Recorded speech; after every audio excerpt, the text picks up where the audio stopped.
Does that diminish a woman's value in your view to be promiscuous and to build up that body count like a man? I'll say to you this way. Somebody comes in for a job interview. Yeah. And in the last 5 years, they've had 20 jobs. How do you look at them? It's a problem. It's a problem. Somebody Something's comes wrong. for a job interview and they're 32 years old.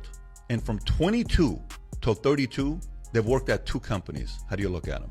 Yeah, positive. Positive. No matter who you work with, no matter what company you go to, there's going to be conflict. The fact that this person was able to stay at 2 companies for 12 years tells me they're mentally tough, they're emotionally tough, they don't jump to conclusions. The same exact way we don't like to see people with too many jobs on their resume, we don't like to see too many boyfriends and body count on the resume for women.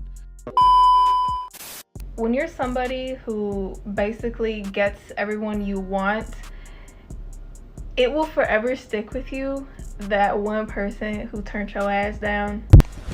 Emotional damage.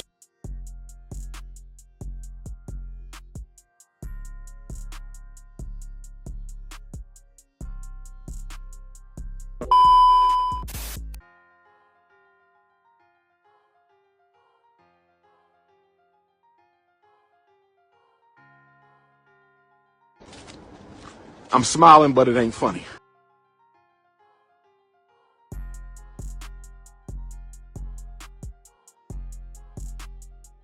See, as you can see, the more you fuck around, the more you're gonna find out. It's your opportunity to keep it real.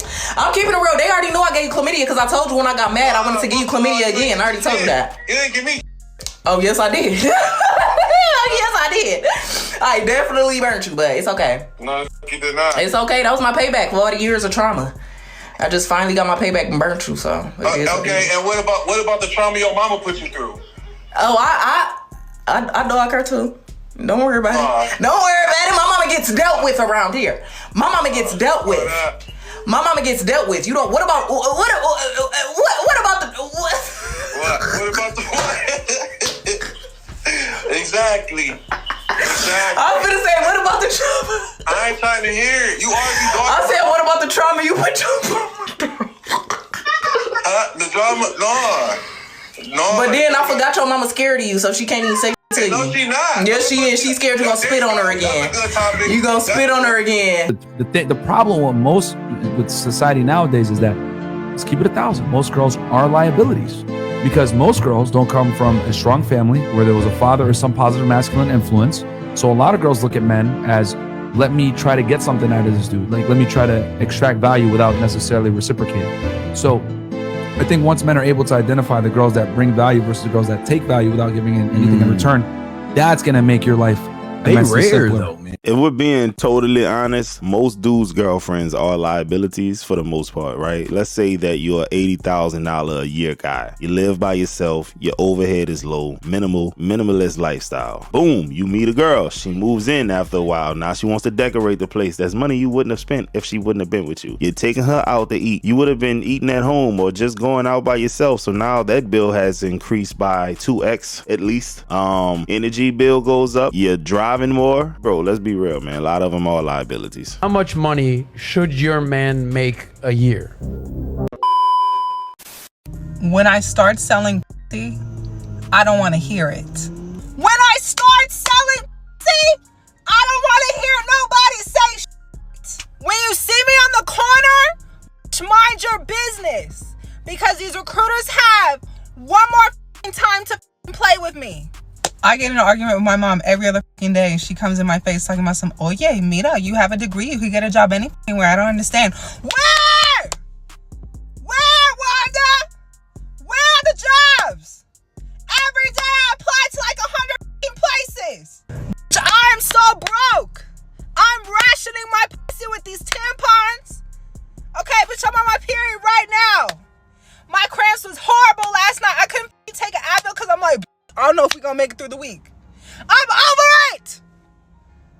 First of all, a lot of assumptions could be made about this video. She said, my mom is always asking me this, that, and the third, right? That would lead the most logical of people to believe that she was the product of a single mother household, for one. Because why is you talking about you about to start selling your Virginia? That's not TVE, that's LVE, lose Virginia in it. Number two, she probably has one of these 15 degrees. Side note, pause this video, look at those degrees, and make sure you don't pursue one of these. Or if someone in your family is actively pursuing one of these degrees, if your daughter, if your son, if you yourself, a lot of y'all are young, don't do it. You're wasting your time. I'm keeping it real with you. The money is in the trades right now. The money is in tech. The money is in the STEM fields. But guys, let me continue to rant, right? I noticed that in 2020, right, when the pandemic hit, instead of opening up businesses and actually selling legit goods and services, a lot of women resulted to becoming sex workers. Let's be real. Let's call a spade, man. Nobody said, nah, I'm about to open up a food truck. Nobody said, let me start doing these lashes. Nobody said, let me become an eyebrow. Whatever, bro. You know, nah, let me start this OnlyFans, man. Like, come on, bro.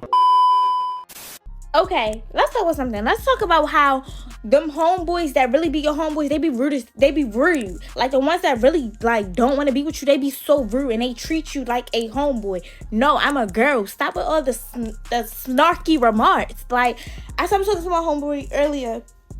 He showed me this girl perspective.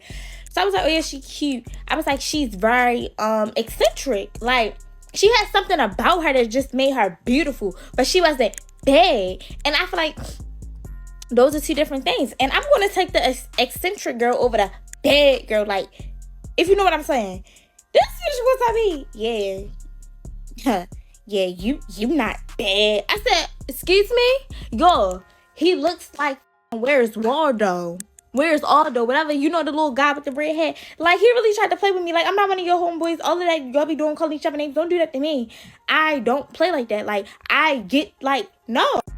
Nah, fellas, don't fall for it. I feel like homie still want it. He just trying to play the long game. Of course, he gonna rib, he gonna jost, he gonna roast, whatever y'all call it in y'all region. But at the same time, bro, dudes be playing the long game. It's like that scene from The Wood when the boy was like, man, I'm not finna warm up the slot machine just to hop off for another dude to come hit the jackpot. That's all. He might been in the friend zone for 3 years. He getting a little comfortable, but guess what? If the opportunity presents itself, he gonna tear your up.